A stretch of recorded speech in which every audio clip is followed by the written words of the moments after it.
नमस्कार दोस्तों। आज हम आप लोगों के लिए लेकर आए हैं महर्षि मेही इन्फोटेक चैनल के माध्यम से क्लास 10 टीएच गोधूली कहानी का ऑब्जेक्टिव 5वां अध्याय नागरी लिपि के लेखक गुणाकर मूले के द्वारा लिखा गया है, जिसके ऑब्जेक्टिव हम आपको समझाने का प्रयास कर रहे हैं। तो मैं आपसे रिक्वेस्ट करना चाहूँगा कि आप हमारे इस चैनल महर्षि मेही इन्फोटेक को अवश्य सब्सक्राइब कर लीजिएगा और इसे ग्रुप में अवश्य शेयर कीजिएगा।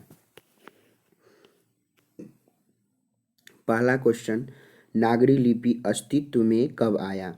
1 नंबर का क्वेश्चन है, नागरी लिपि अस्तित्व में कब आया? तो ऑप्शन नंबर ए 500 ईस्वी के आसपास, ऑप्शन नंबर बी 1000 ईस्वी के आसपास, ऑप्शन नंबर सी 1500 ईस्वी के आसपास, ऑप्शन नंबर डी 2000 ईस्वी के आसपास। इसका सही आंसर होगा 1000 ईस्वी के आसपास। ऑप्शन नंबर बी सही होगा 1000 ईस्वी के आसपास। दूसरा क्वेश्चन, दक्षिण भारत की नागरी लिपि क्या कहलाती है? दक्षिण भारत की नागरी लिपि क्या कहलाती है? ऑप्शन नंबर ए देवनागरी लिपि, ऑप्शन नंबर बी नागरी लिपि, ऑप्शन नंबर सी Nandi Nagari, option number D इनमें से सभी। तो इसका सही आंसर होगा ऑप्शन नंबर सी नंदी नागरी। तीसरा अध्याय, 10वीं से 11वीं सदी में किस रचना ने भारत यूरोप के बीच व्यापार संबंध के बारे में बताया है? 10वीं से 11वीं सदी में किस रचना ने भारत यूरोप के बीच व्यापार संबंध के बारे में बतलाया है? Option number A Baburnama, option number B Begumnama, option number C Bhatgama, option number D Shahnama. इसका सही आंसर होगा ऑप्शन नंबर डी शाहनामा। 12वीं सदी के केरल के शासकों के सिक्के पर वीर केरलस्य जैसे शब्द किस लिपि में अंकित है? Option number A Devanagari, option number B Nandi Nagari, option number C Nagari, option number D इनमें से कोई नहीं। इसका सही आंसर होगा ऑप्शन नंबर ए देवनागरी। 5वां क्वेश्चन, ईसा के 14वीं सदी से 15वीं सदी के विजयनगर के शासकों ने अपने लेखों की लिपि को कहा है? ईसा की 14वीं 15वीं सदी के विजयनगर के शासकों ने अपने लेखों की लिपि को कहा है? ऑप्शन नंबर ए अभिलेख, option number B Pali, option number C Kharosthi, option number D Nandi Nagari. इसका सही आंसर होगा option number D Nandi Nagari. 6ठा क्वेश्चन, हिंदी के आदि कवि कौन है? Option number A Valmiki, option number B Tulsidas, option number C Vedvyas, option number D Sarahpad. इसका सही आंसर होगा ऑप्शन नंबर डी शरहपाद। 7वां नंबर क्वेश्चन, विजयनगर के राजाओं के लेख की लिपि को क्या नाम दिया गया है? Option number A Pali, option number B Kharoshthi, option number C Devanagari, option number D Nandi Nagari. तो इसका सही आंसर होगा नंदी नागरी। 8वां नंबर क्वेश्चन, उत्तर भारत से नागरी लिपि के लेख कब से मिलने लगे हैं? उत्तर भारत से नागरी लिपि के लेख कब से मिलने लगे हैं? ऑप्शन नंबर ए 8वीं सदी, ऑप्शन नंबर बी 9वीं सदी, ऑप्शन नंबर सी 10वीं सदी, ऑप्शन नंबर डी 11वीं सदी। इसका सही आंसर होगा 8वीं सदी। नागरी लिपि के आरंभिक लेख हमें कहाँ से मिले हैं? ऑप्शन नंबर ए पूर्वोत्तर भारत, ऑप्शन नंबर बी पश्चिमी भारत, ऑप्शन नंबर सी उत्तर भारत, ऑप्शन नंबर डी दक्षिण भारत। इसका सही आंसर होगा ऑप्शन नंबर डी दक्षिण भारत। बेतवा दान पत्र किस समय का है? ऑप्शन नंबर ए 1010 ईस्वी, ऑप्शन नंबर बी 1020 ईस्वी, ऑप्शन नंबर सी 1030 ईस्वी, ऑप्शन नंबर डी 1040 ईस्वी। इसका सही आंसर होगा 1020 ईस्वी। ऑप्शन नंबर बी सही होगा 1020 ईस्वी। मराठी भाषा की लिपि क्या है? ऑप्शन नंबर ए देवनागरी लिपि, ऑप्शन नंबर बी ब्राह्मी लिपि, ऑप्शन नंबर सी खरोष्ठी लिपि, ऑप्शन नंबर डी नंदी नागरी लिपि। इसका सही आंसर होगा ऑप्शन नंबर ए देवनागरी लिपि। नेपाली किस भाषा की लिपि है? ऑप्शन नंबर ए देवनागरी लिपि, ऑप्शन नंबर बी ब्राह्मी लिपि, ऑप्शन नंबर सी खरोष्ठी लिपि, ऑप्शन नंबर डी नंदी नागरी लिपि। इसका सही आंसर होगा ऑप्शन नंबर ए देवनागरी लिपि।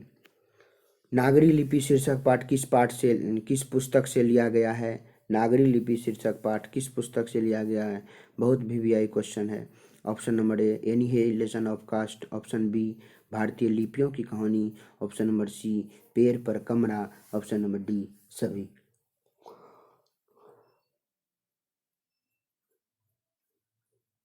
इसका सही आंसर होगा भारतीय लिपियों की कहानी, ऑप्शन नंबर बी सही होगा, भारतीय लिपियों की कहानी।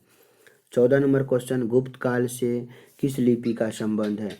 ऑप्शन नंबर ए देवनागरी लिपि, ऑप्शन नंबर बी ब्राह्मी लिपि, ऑप्शन नंबर सी खरोष्ठी लिपि, ऑप्शन नंबर डी पाली लिपि। इसका सही आंसर होगा ऑप्शन नंबर बी ब्राह्मी लिपि। गुणाकर मूले ने किस लिपि को प्राचीन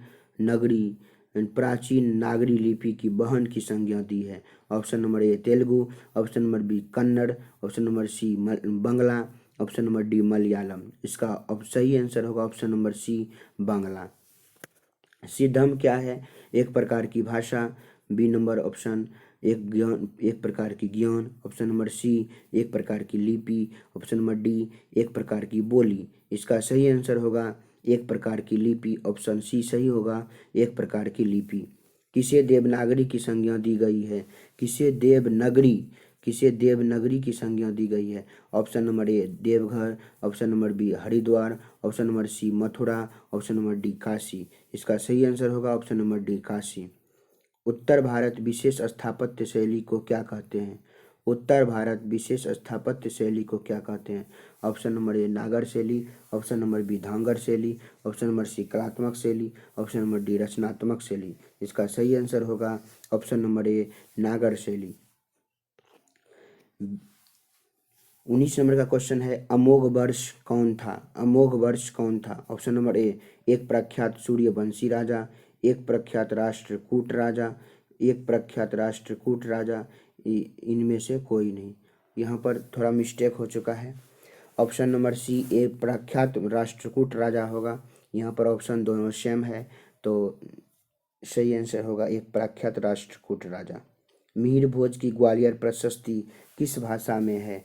मिहिर भोज की ग्वालियर प्रशस्ति किस भाषा में है? ऑप्शन नंबर ए संस्कृत में, ऑप्शन नंबर बी हिंदी में, ऑप्शन नंबर सी उर्दू में, ऑप्शन नंबर डी अंग्रेजी में। इसका सही आंसर होगा ऑप्शन नंबर ए संस्कृत में।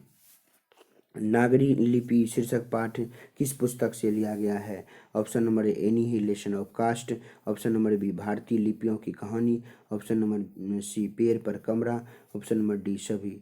इसका सही आंसर होगा भारतीय लिपियों की कहानी, ऑप्शन नंबर बी सही होगा भारतीय लिपियों की कहानी।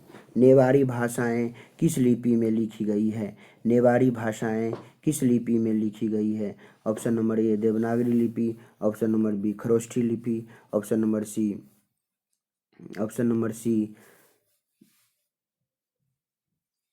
तेलुगु लिपि, ऑप्शन नंबर डी ब्राह्मी लिपि। इसका सही आंसर होगा ऑप्शन नंबर ए देवनागरी लिपि। 23 नंबर का क्वेश्चन है, हिंदी तथा इसकी विविध बोलियां किस लिपि में लिखी जाती है? ऑप्शन नंबर ए देवनागरी लिपि, option number B Kharoshthi, option number C Telugu, option number D Brahmi. इसका सही आंसर होगा ऑप्शन नंबर ए देवनागरी लिपि। सूर्य नामक पुस्तक किसकी रचना है? सूर्य नामक पुस्तक किसकी रचना है? Option number A Bhimrao Ambedkar, option number B Gunakar Mule, option number C Max Muller, option number D Mahatma Gandhi. इसका सही आंसर होगा ऑप्शन नंबर बी गुणाकर मूले। भारतीय लिपियों की कहानी पुस्तक के लेखक कौन हैं? Option number A Nalin Bilochan Sharma, option number B Bhimrao Ambedkar, option number C Gunakar Mule, option number D Max Muller. तो इसका सही आंसर होगा ऑप्शन नंबर सी गुणाकर मूले। 26 नंबर का क्वेश्चन है, नागरी लिपि शीर्षक पाठ साहित्य की कौन सी विधा है? ऑप्शन नंबर ए साक्षात्कार, ऑप्शन नंबर बी निबंध, ऑप्शन नंबर सी भाषण, ऑप्शन नंबर डी कहानी। इसका सही आंसर होगा ऑप्शन नंबर बी निबंध। हिंदी भाषा की लिपि क्या है? Option number A Devanagari, option number B Kharoshthi, option number C Sauraseni, option number D Brahmi. इसका सही आंसर होगा option number A Devanagari. Doha Kosh किसकी रचना है? ऑप्शन नंबर ए सरहपाद की, ऑप्शन नंबर बी रसखान की, ऑप्शन नंबर सी जीवनानंद दास की, option number D Guru Nanak की। इसका सही आंसर होगा ऑप्शन नंबर ए सरहपाद की। नागरी लिपि निबंध के लेखक कौन है? Option number A Mahatma Gandhi, option number B Vinod Kumar Shukla, option number C Gunakar Mule, option number D Yatindra Mishra. इसका सही आंसर होगा ऑप्शन नंबर सी गुणाकर मूले। तमिल, मलयालम, तेलुगु, कन्नड़ भाषाएं हैं। 30 नंबर का क्वेश्चन है, तमिल, मलयालम, तेलुगु, कन्नड़ भाषाएं हैं। ऑप्शन नंबर ए उत्तर भारत की, ऑप्शन नंबर बी दक्षिण भारत की, ऑप्शन नंबर सी पूर्वी भारत की, ऑप्शन नंबर डी पश्चिमी भारत की। सही आंसर होगा ऑप्शन नंबर बी दक्षिण भारत की।